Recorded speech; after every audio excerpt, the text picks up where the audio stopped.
They mocked the alien girl for her scars, until a human boy stepped forward and kissed her face.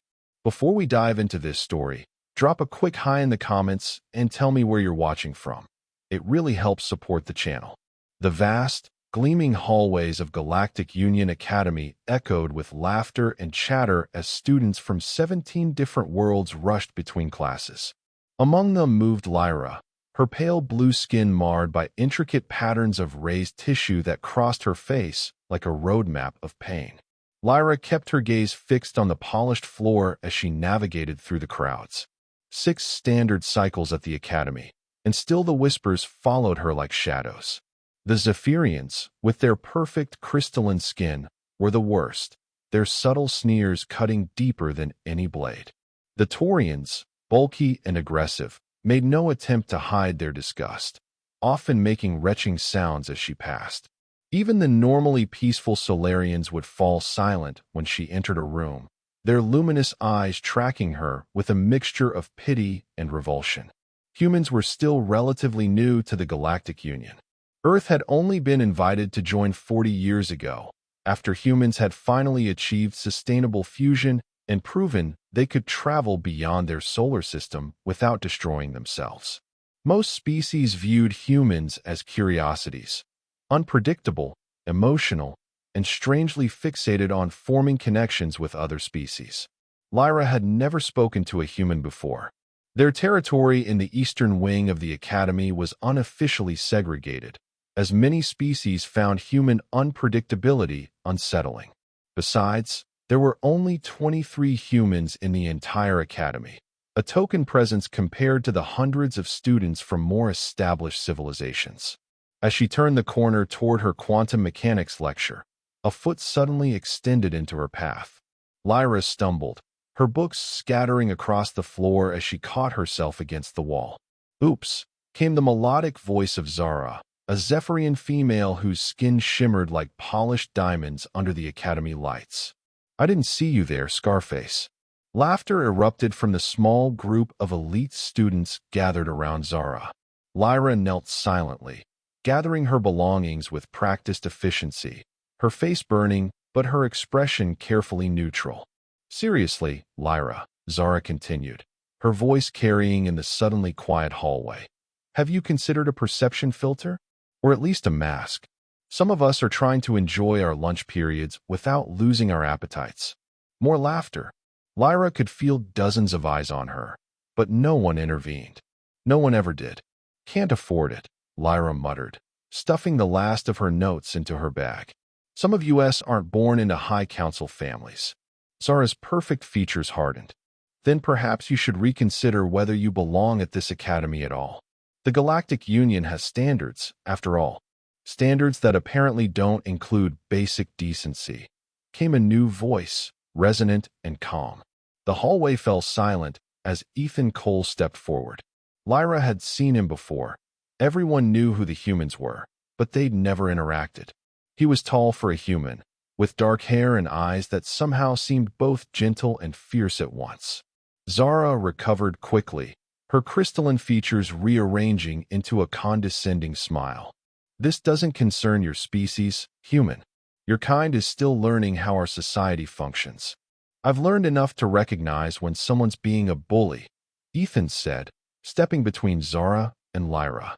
"Where I come from, we don't mock people for their scars." The tension in the hallway was palpable. Interactions between species rarely escalated to direct confrontation. It violated too many cultural taboos.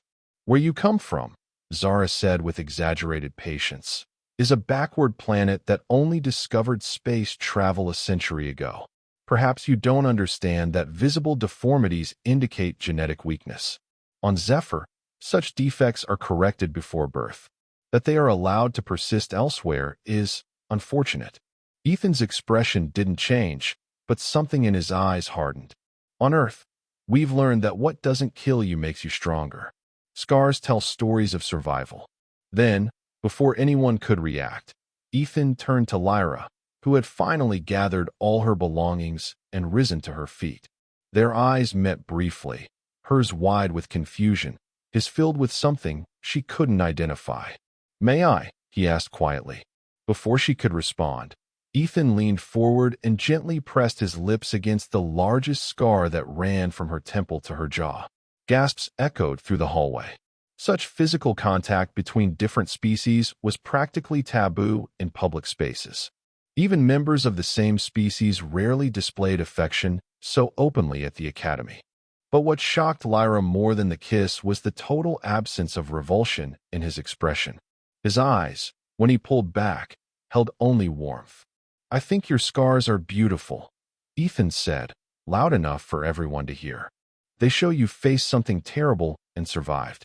That takes strength most people can't imagine." The silence that followed was deafening.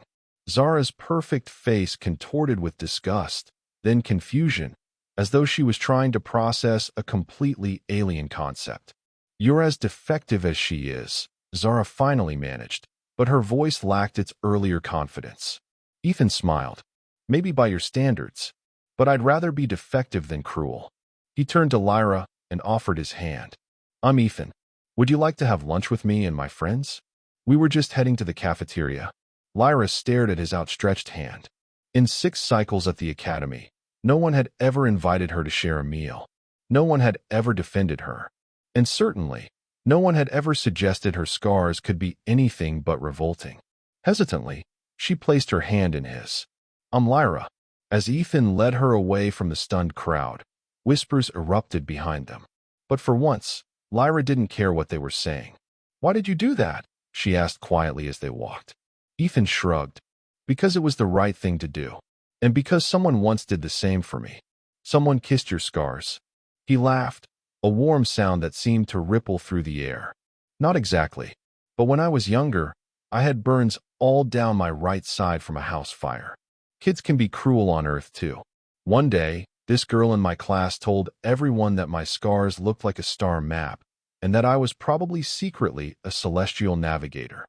His eyes crinkled at the memory. "After that, everyone wanted to see my star map. Changed everything." Lyra tried to imagine such a response and couldn't. "Your species is very strange." "So we've been told," Ethan said with another laugh. "But maybe strange isn't so bad." The cafeteria was a vast, circular space with sections tailored to the atmospheric and nutritional needs of different species. Ethan led Lyra to a table where several humans sat among a surprising mix of other species. A couple of Arcturians with their forearms gesticulating as they spoke, a Nexian whose transparent skin revealed the complex circulatory system beneath, and even a Draconid whose metallic scales gleamed under the lights. "Everyone, this is Lyra," Ethan announced as they approached. "Lyra, meet the misfits." A human female with bright red hair grinned and moved over to make space. "About time you joined us. I'm Rachel Carter. The loud one there is Brandon Tate, and that's Sora.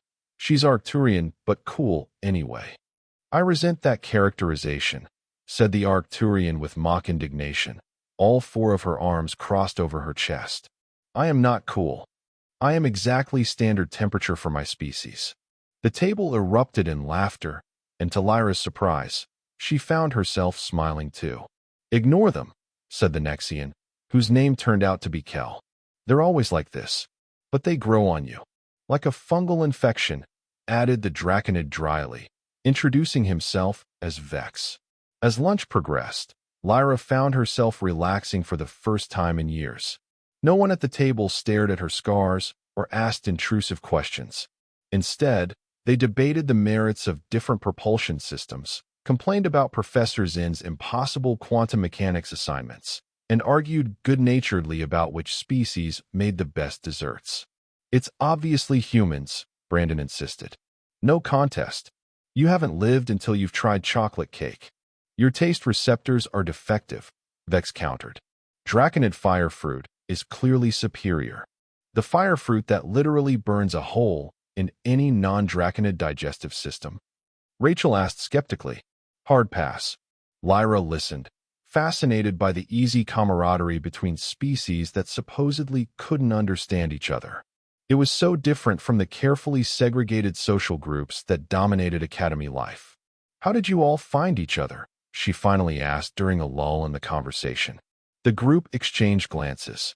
We're the ones who don't fit in with our own kinds, Sora explained, her upper arms gesturing while her lower ones remained still, a sign of thoughtfulness in Arcturians. I asked too many questions. Arcturians prefer certainty. My transparency level is considered unattractive among Nexians, Kel added matter-of-factly. We're supposed to maintain a certain opacity. I can't.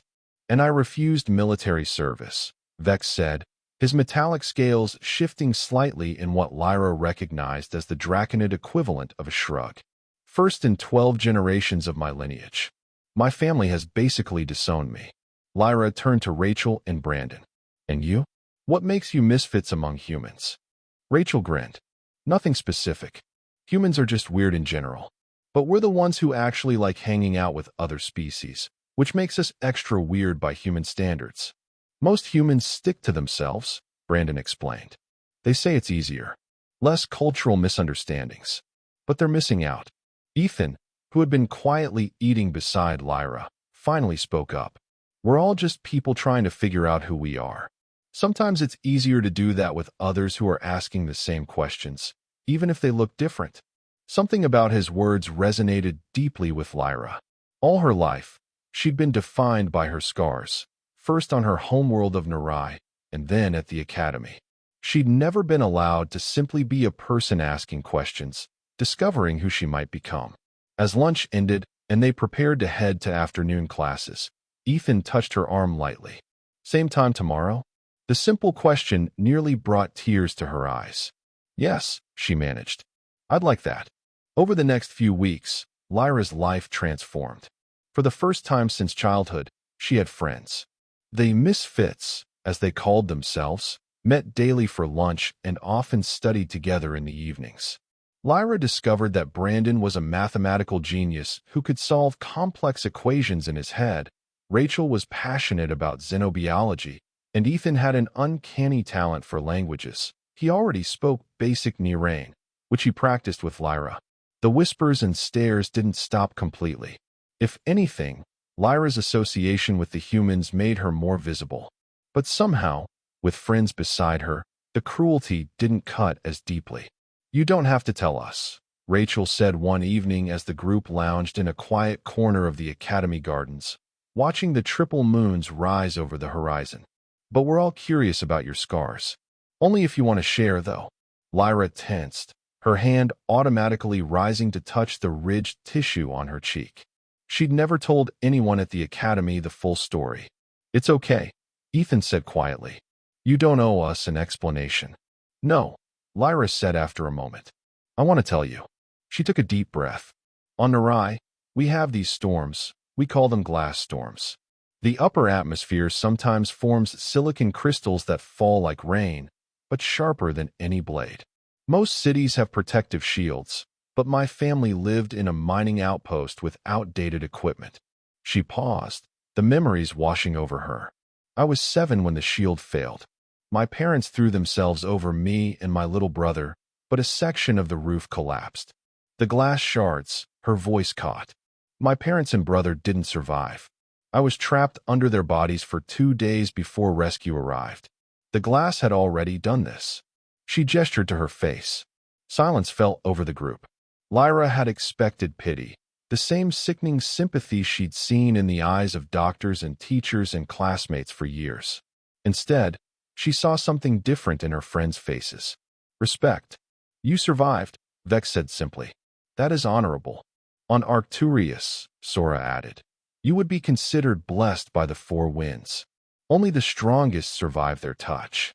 Kel's transparent features were solemn. Nexians believe scars are memory made visible. Your family lives on in them. Brandon cleared his throat, looking uncomfortable with the emotional weight of the moment. Well, I think it's badass. You literally survived a storm of glass. Rachel punched him lightly in the arm. Way to trivialize a traumatic experience, Brandon. What? It's a compliment. As they bickered good-naturedly, Ethan's hand found Lyra's in the gathering darkness. He didn't speak, didn't offer platitudes or expressions of sorrow. He simply held her hand, his warm fingers intertwined with her cooler ones, grounding her in the present moment. For the first time since the storm, Lyra felt that perhaps her scars didn't have to define her future, that she could be more than a tragedy, more than an object of disgust or pity. What she didn't realize was that events were already in motion that would soon test not only her newfound confidence, but the very foundations of the Galactic Union itself. 3 days later, Lyra was working late in the quantum mechanics lab when her datapad chimed with an incoming message. It was from Ethan. Emergency meeting. Garden Dome. Now, concerned, Lyra packed up her equipment and hurried through the nearly empty corridors. The Academy's night cycle was in full effect, the lighting dim to accommodate the various circadian rhythms of its diverse student body.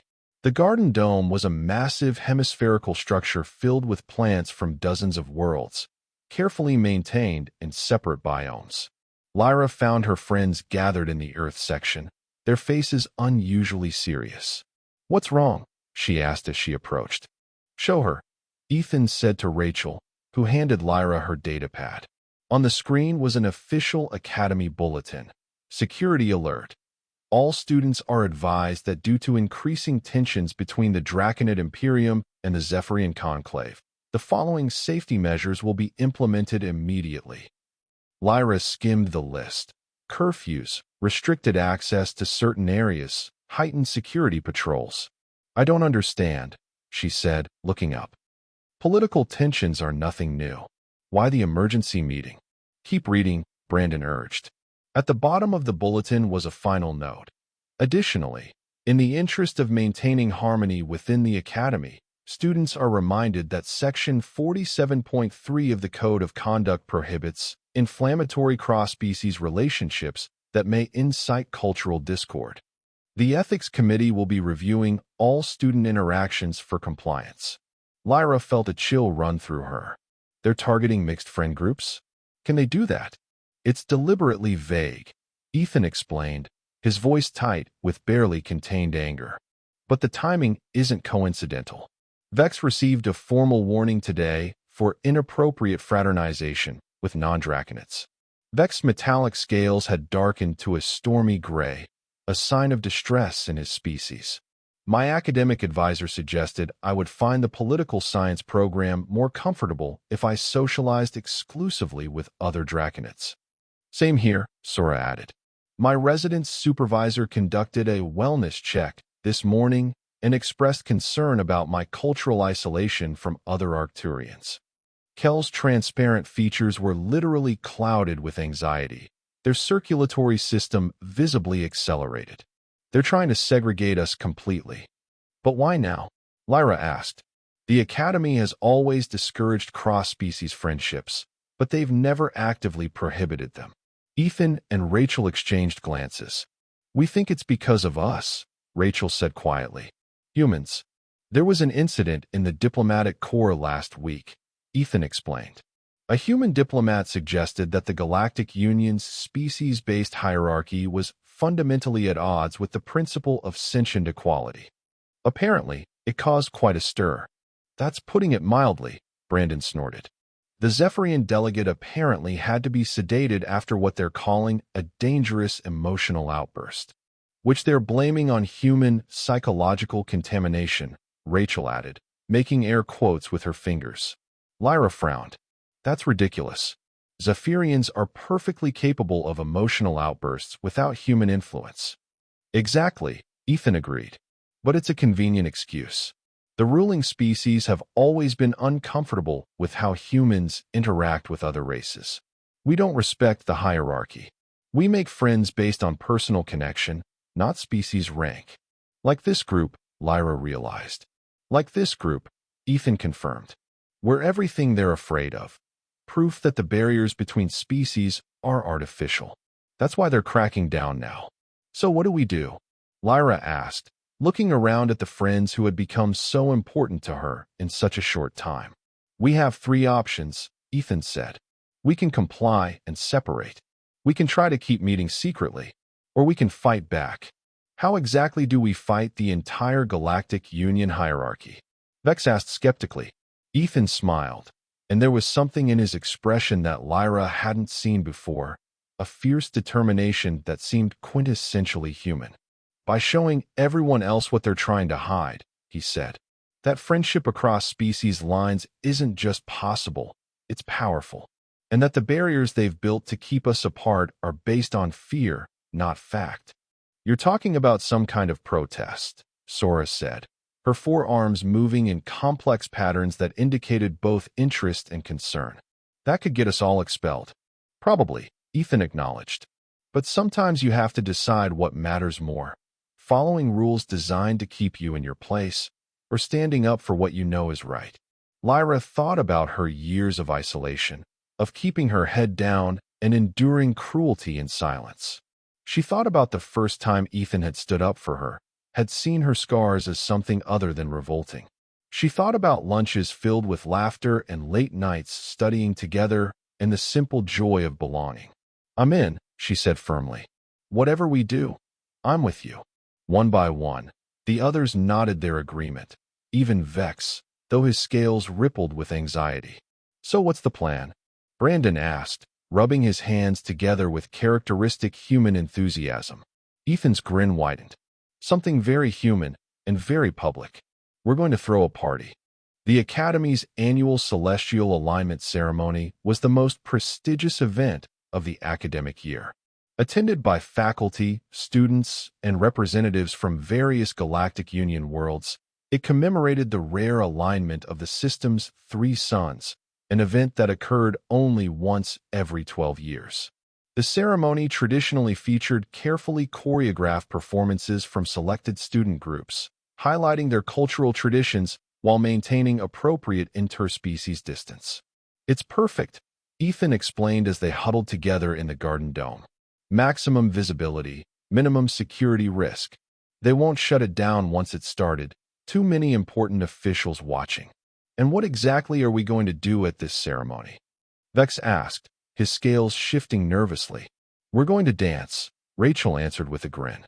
"Together," added Ethan. "All of us. Human dances, Draconid movement rituals, Arcturian ceremonial patterns, all mixed together in one performance." "That's actually brilliant," Sora said, her forearms moving in excitement. "Physical expression transcends verbal language barriers. It's why nearly every sentient species has some form of dance. And it's a perfect symbolic protest," Kel added, their transparent features animated.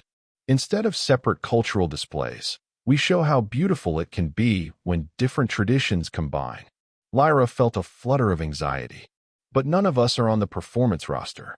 How do we even get on stage?" Ethan's smile turned mischievous. "Leave that to me and Brandon. We have an idea that involves some creative reprogramming of the ceremony drones." Over the next 2 weeks, the group met secretly to prepare.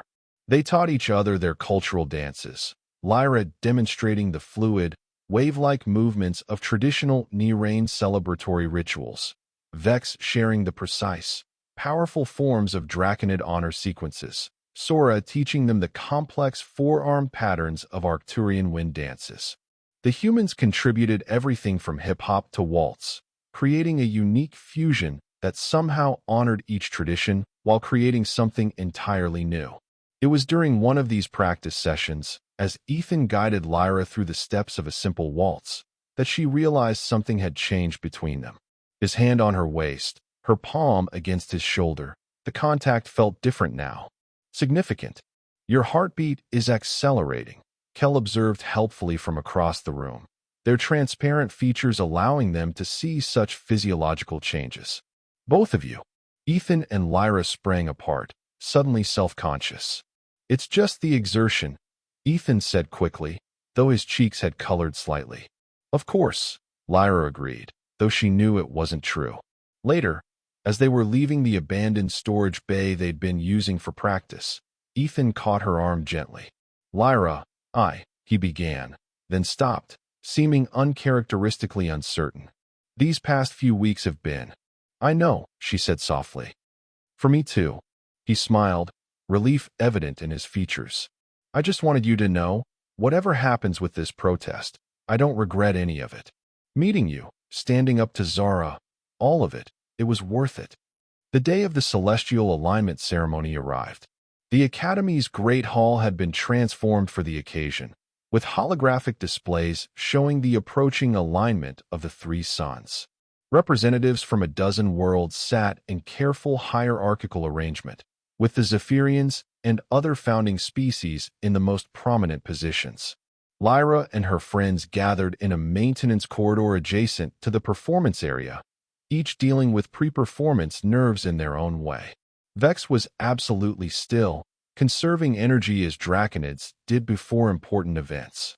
Sora's arms moved through subtle practice motions.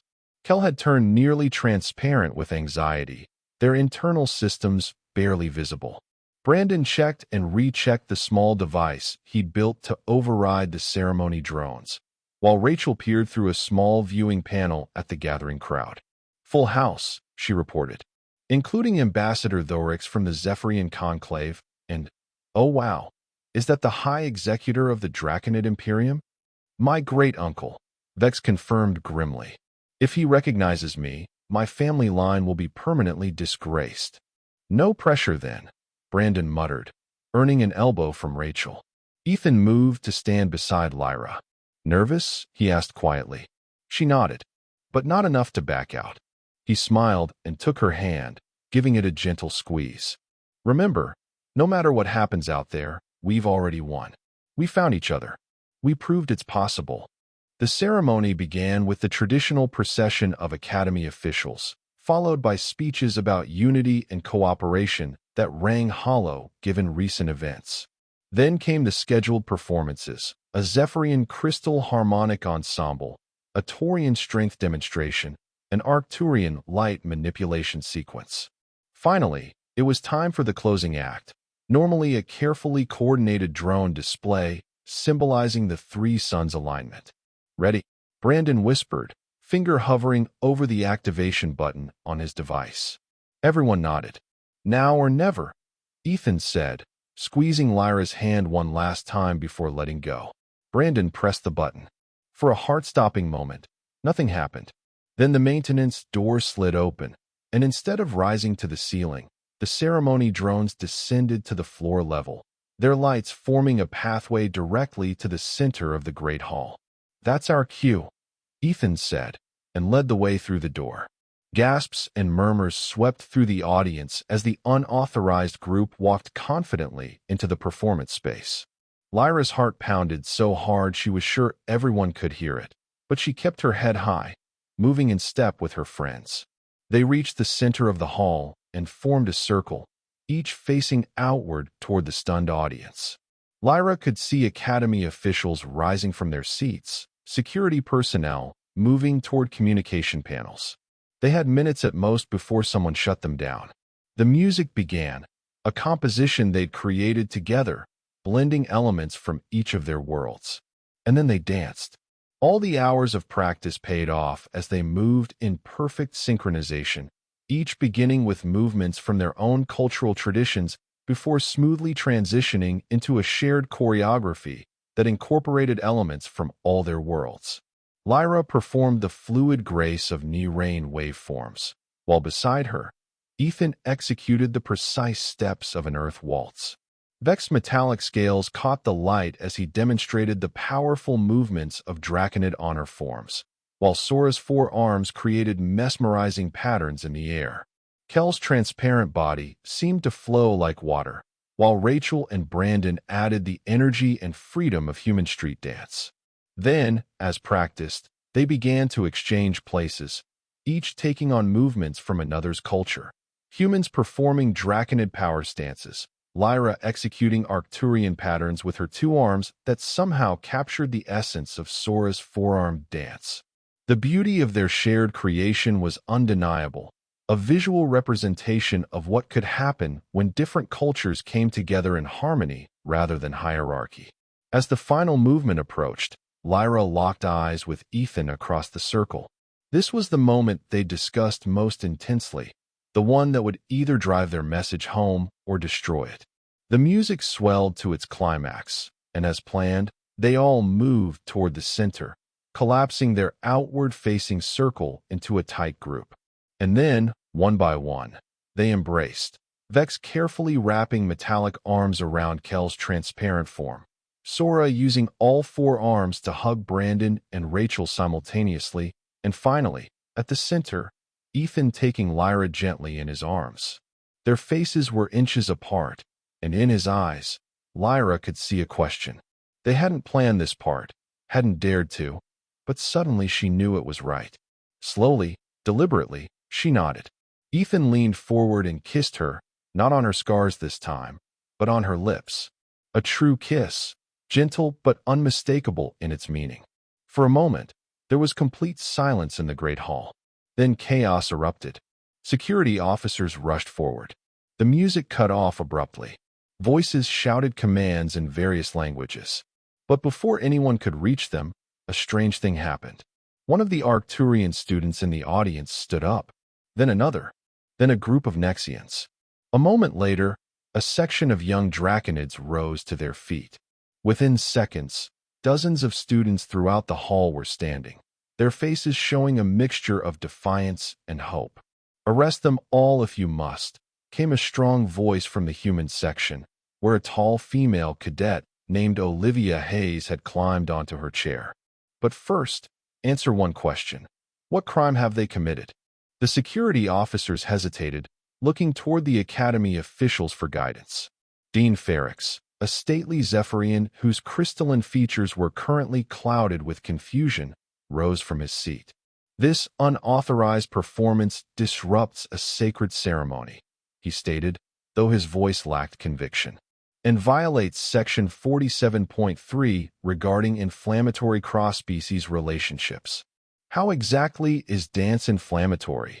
challenged another student, a Taurian this time, his massive form impossible to ignore. "I saw beauty. I saw harmony. I saw respect for every tradition represented." Murmurs of agreement spread through the hall. Ambassador Thorix, the Zephyrian representative, stood abruptly. "This is absurd. These children know nothing of galactic history or the careful balance that maintains peace between our worlds. Their naivety endangers us all." "Perhaps," came another voice, deep and resonant. The High Executor of the Draconid Imperium rose slowly, his metallic scales shifting in complex patterns that even Lyra, with her limited knowledge of Draconid expressions, could recognize as thoughtful. "Or perhaps they see something we have forgotten." A hush fell over the crowd. "High Executor," Ambassador Thorix began cautiously, "surely you cannot condone this display." The Draconid leader's gaze swept the hall before settling on the small group at its center. His eyes lingered on Vex for a moment, and Lyra could feel her friend tense beside her. "I have lived for 217 standard cycles," the High Executor said finally. "I have witnessed the signing of the Galactic Accord, the Great Nebula Crisis, and 3 succession wars. Throughout it all, the Union has maintained that our differences define us, that the natural order requires separation and hierarchy." He paused, his metallic scales shifting to a shade Lyra had never seen before. "Yet in all my years, I have never seen Draconid honor forms performed with such respect by non-Draconids. Nor have I seen a Draconid execute the sacred patterns of Arcturus with such evident appreciation." His gaze fell directly on Vex. "Nephew, you shame your bloodline by defying tradition. And yet, perhaps some traditions deserve to be questioned." Gasps echoed through the hall. Not only had the High Executor recognized Vex as family rather than denouncing him, but he had also suggested something verging on heresy in Galactic Union terms, that the traditional separation of species might be flawed. Ambassador Thorix was practically vibrating with indignation. "High Executor, this is most irregular. These students have violated. They have violated our expectations," interrupted a new voice. An elderly Arcturian rose, her forearms moving in the formal patterns of high office. "As Arcturian Science Minister, I have studied the interaction of species for 60 cycles. We have always maintained that meaningful cultural exchange between distinct evolutionary paths is impossible, that the differences in brain structure, sensory perception, and social organization create insurmountable barriers." She gestured toward the group at the center of the hall.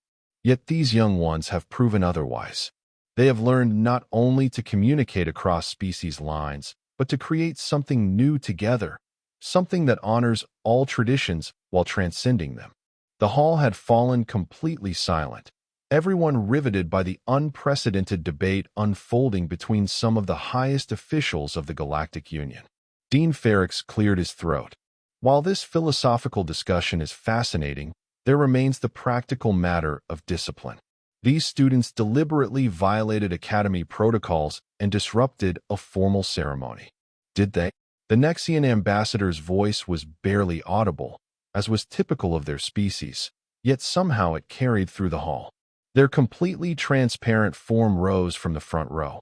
I observed no violence, no destruction, no harm. Only creation.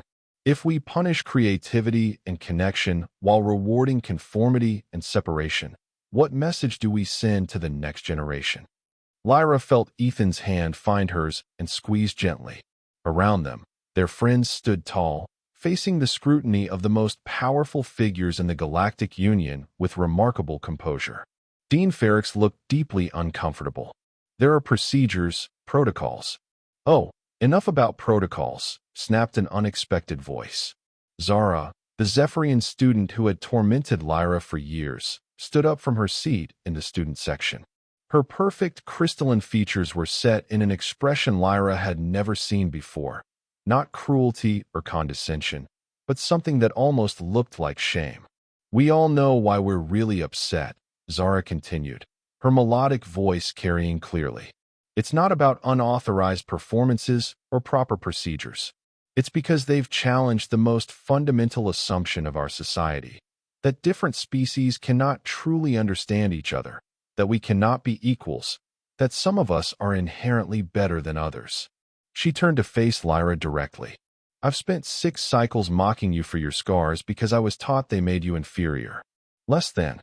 But when that human kissed you, both today and that first day in the hallway, he didn't see inferiority. He saw you. Maybe it's time we all learn to see each other. A stunned silence followed her words. Then, slowly, applause began, starting with the human section but quickly spreading throughout the hall until even some of the senior officials were cautiously joining in. Dean Ferrix raised his hands for silence. This is all very moving, but the Academy has rules. Rules can change, said the High Executor firmly. When I was young, the very idea of the Galactic Union seemed impossible. Draconids and Zephyrians had been at war for generations. Yet here we stand, centuries later, bound by laws and treaties that once seemed unthinkable. He turned to face the Dean.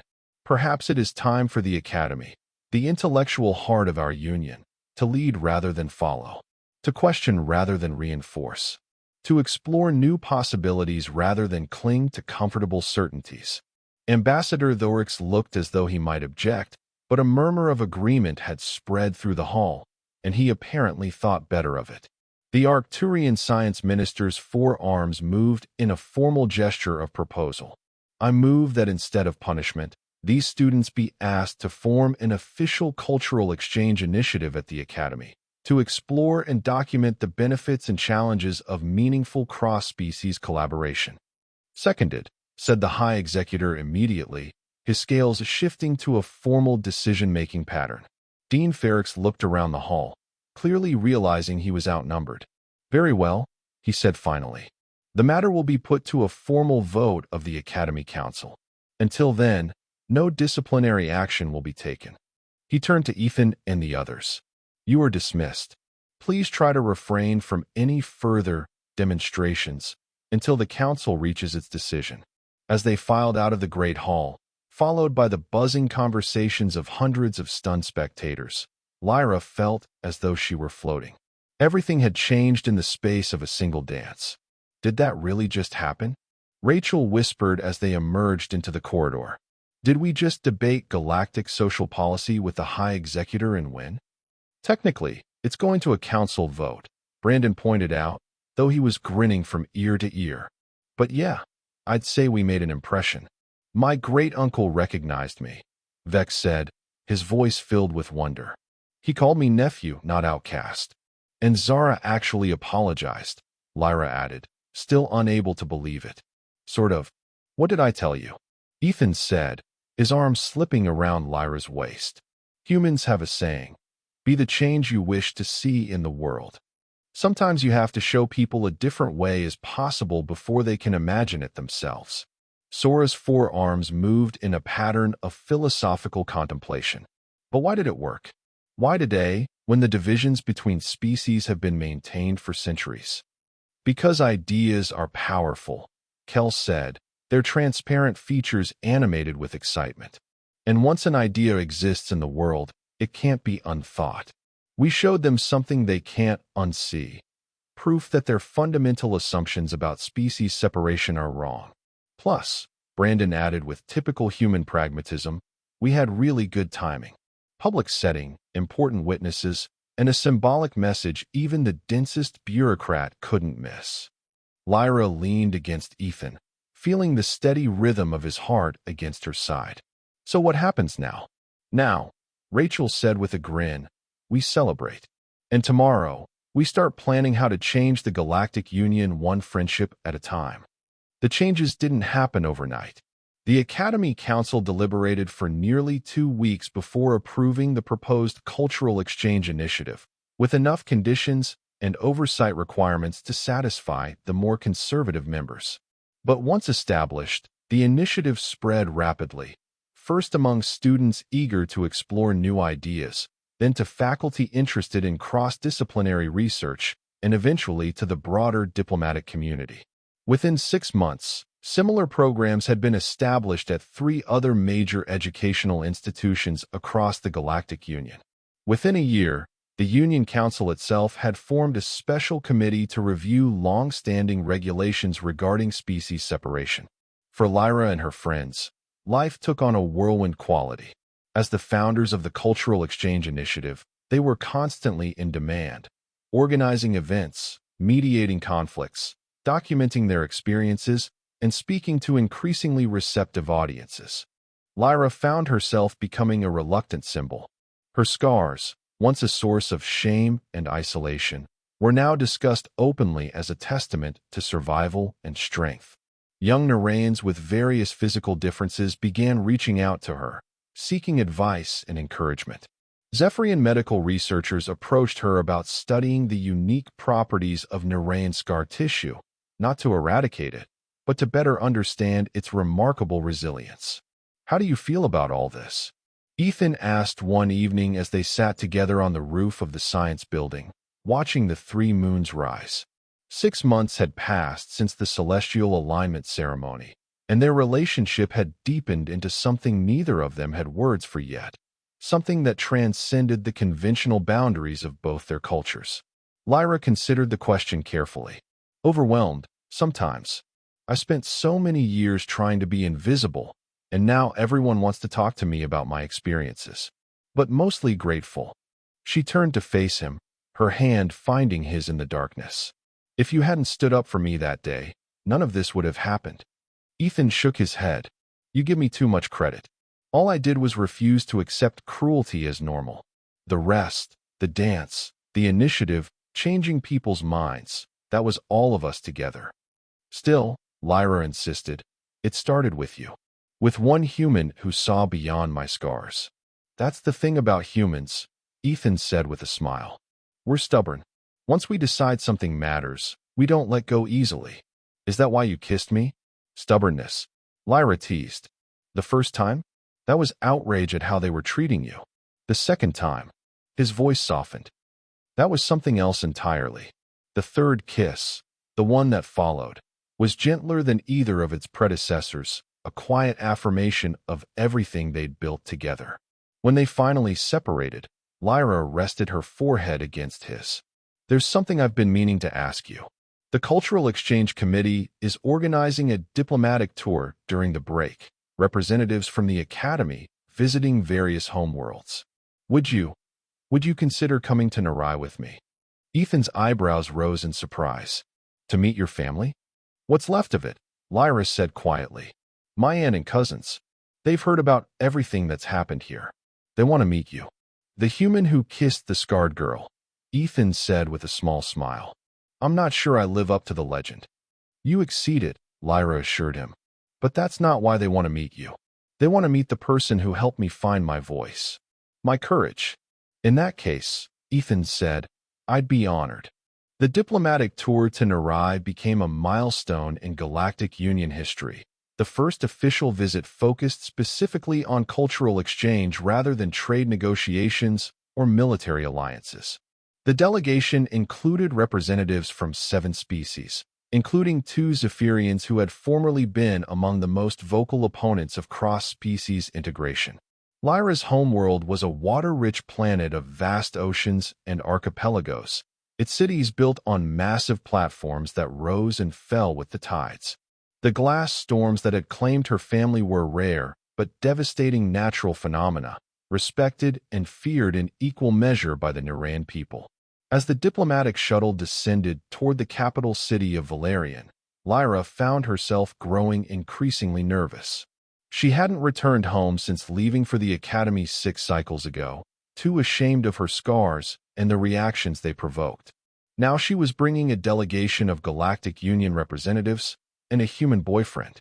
They're going to love you, Ethan assured her, sensing her anxiety. All of you, scars included. The reception at the Valerian platform exceeded all expectations. Hundreds of Narrayans gathered to welcome the delegation, many of them bearing visible scars or other physical differences. Signs in multiple languages declared strength through diversity and unity without uniformity. What is this? Lyra whispered to her Aunt Sarah, who had met them at the landing pad. Sarah, whose own face bore the characteristic blue tint of all Narrayans but lacked any scars, smiled broadly.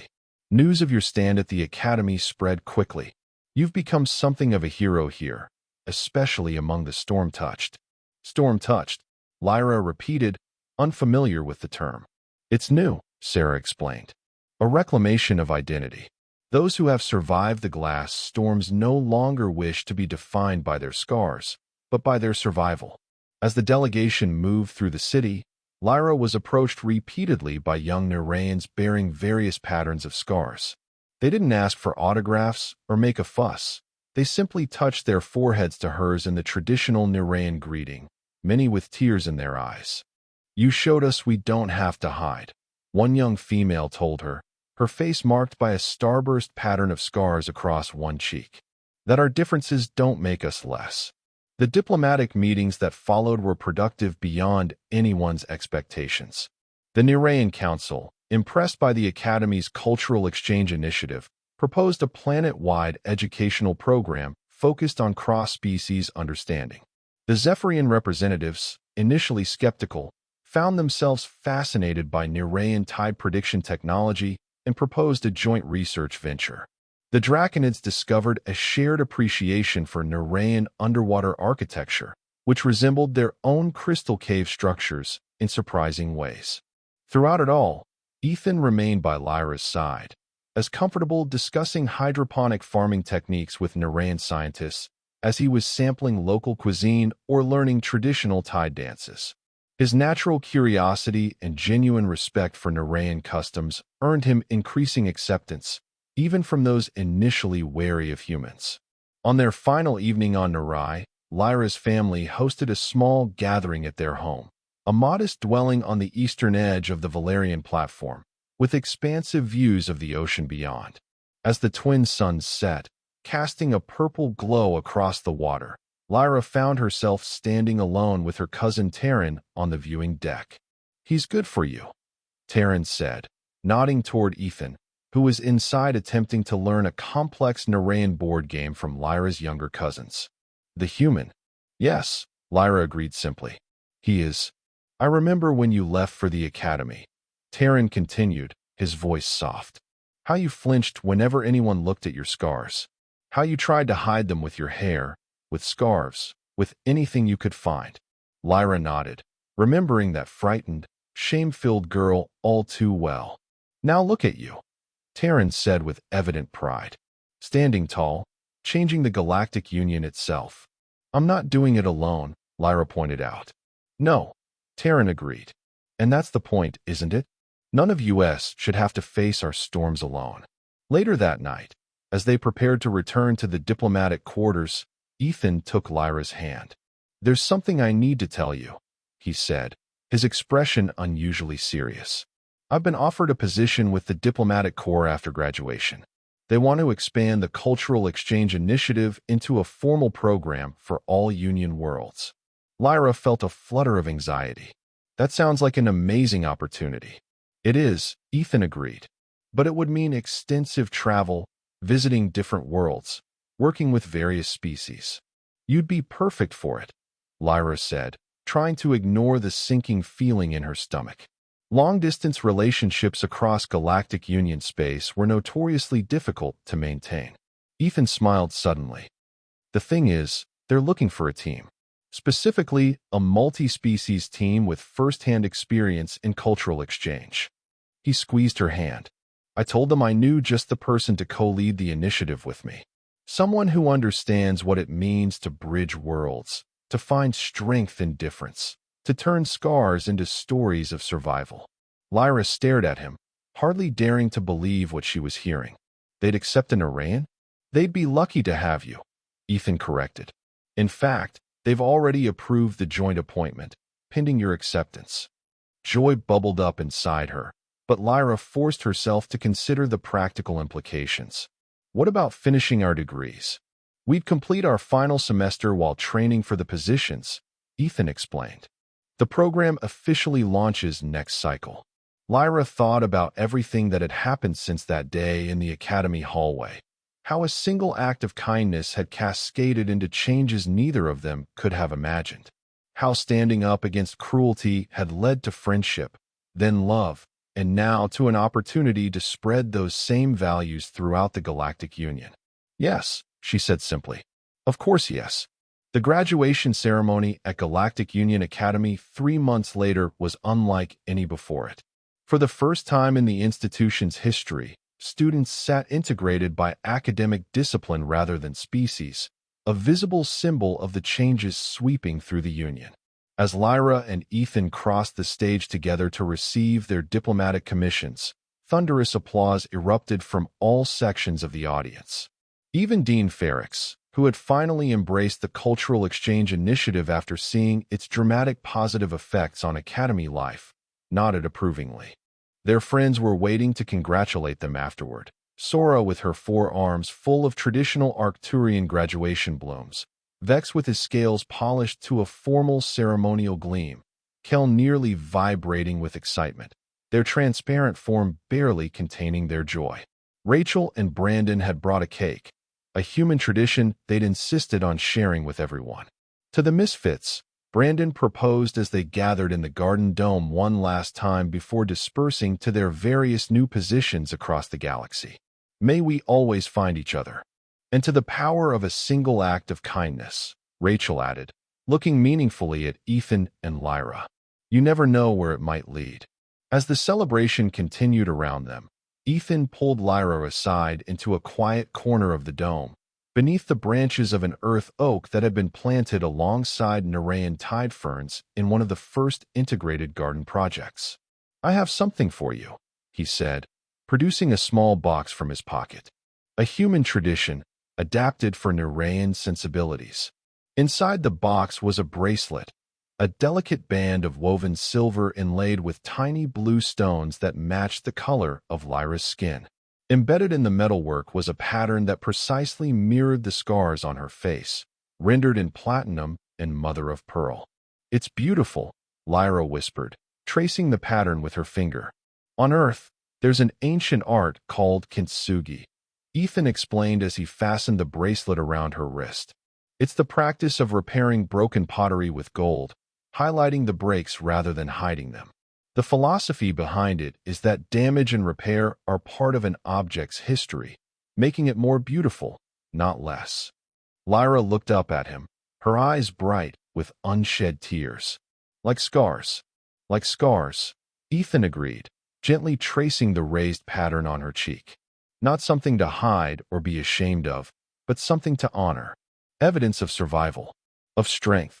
Lyra reached up and pulled him down for a kiss, their first public one since the fateful dance that had changed everything. Around them, their friends cheered, the sound echoing through the Garden Dome and beyond, into the academy corridors where new students of all species walked together without fear or shame, learning from each other's differences rather than hiding behind them. In that moment, Lyra knew with absolute certainty that the universe had shifted, not dramatically, not completely, but meaningfully.